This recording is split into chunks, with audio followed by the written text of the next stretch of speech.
আইন, আদালত, বিচার, প্রশাসন, পুলিশ, র্যাব সবকিছু চলেছে শেখ হাসিনার কথা। সমস্ত নিয়ন্ত্রণ ছিল শেখ হাসিনার। একেবারে একচ্ছত্র কর্তৃত্ববাদী ফ্যাসিস্টের এক মহামূর্তি আমরা দেখেছি শেখ হাসিনার মধ্যে। কিন্তু যারা নিজের দেশে নিজের সন্তান হত্যা করে, যারা নিজের দেশে নিজের কিশোর হত্যা করে, কিশোরী হত্যা করে, নিজের দেশের শ্রমিক হত্যা করে, রিকশাওয়ালা হত্যা করে, সবকিছু কি বিচারহীন ভাবেই থাকবে? বিচারহীন অবস্থায় থাকতে পারে না। তাই যে মনে করেছিল যে আমি সমস্ত কাজ যাই করব পার পেয়ে যাবে, আমার বিরুদ্ধে কথা বলার কেউ নেই। কিন্তু উপরে তো একজন আল্লাহ আছেন।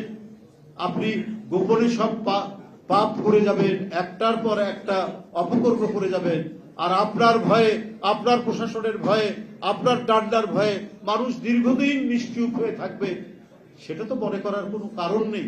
কথা আছে যে পাপ বাপ কেউ ছাড়ে না।